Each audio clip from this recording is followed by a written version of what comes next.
Private బళ్ళని బంద్ పెట్టుర్రి. పైసలు బగ్గున్నాయా మీకు? సర్కార్ బళ్ళు ఎంత సూపర్గా ఉన్నాయో చూస్తలేరా? ఇంకా పైసలు పెట్టి ప్రైవేట్ బళ్ళు అంటారు ఎందుల్లా?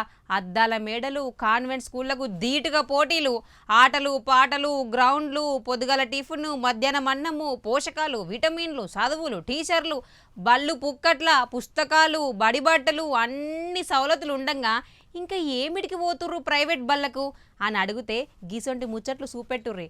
కానీ అంతటా గిట్లే లేవు, మంచి బళ్ళు సుతా ఉన్నాయి. కానీ ఈ సర్కార్ దాకా సేరాలే కదా మరి.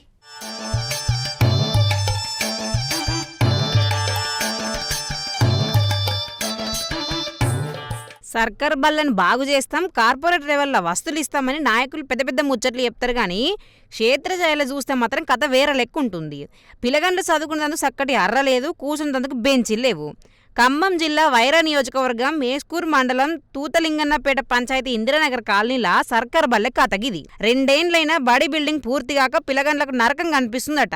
ఇడ కథ ఏందంటే ఈ ఇందిరానగర్ కాలనీలో సర్కార్ బడి పిల్లగండ్లు చదువులు రేకుల షెడ్లు నడుస్తున్నాయుల్లా. పోనీ ఆ షెడ్డులో ఏమన్నా ఫ్లోరింగ్ ఉందా అంటే అది లేదు.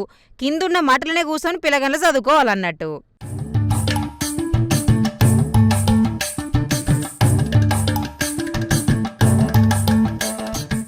13 లక్షల రూపాయలతోటి కొత్త బడి నిర్మాణం చాలు చేసిరట. కానీ ఏడాది నడుతున్నా కానీ ఇంకా పనులు నత్తనడకనే సాగుతున్నాయి. 2 ఏళ్లైనా పనులు కాలేదు పురాగా. మరి భవంతి ఎన్నడగట్టు ఓడుతుందో, ఆ పిల్లగండ్ల మట్టి తిప్పలు ఎప్పుడు తీరుతాయో అని బాధపడుతుర్రు పేద తల్లిదండ్రులు. ఇక బడి బిల్డింగ్ లేకపోయే వరకు కొద్ది దూరంలో ఉన్న అంగన్వాడీ భవనంలో క్లాసులు చెప్తుర్రట. అది చూత చిన్నదే ఇరికే. ఆ చిన్నర్రలా 14 మంది అంగన్వాడీ చిన్న పిల్లగండ్లు, ఇంకా 20 మంది పిల్లగండ్లు అంతా కలిపి 34 మంది ఒకే తన కూర్చుంటుర్రట. ఇప్పుడు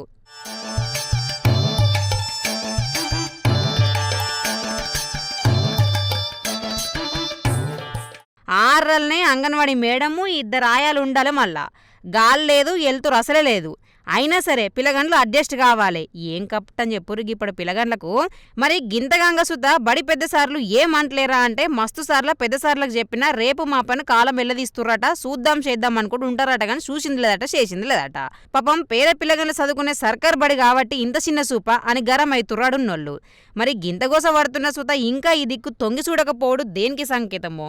జర ఇగనన్నా పైసలు వంచి బడిని పెద్దగా చేసి పిల్లగండ్లకు చదువు జిందగిని ఇయ్యాలని కోరుకుందాం మరి.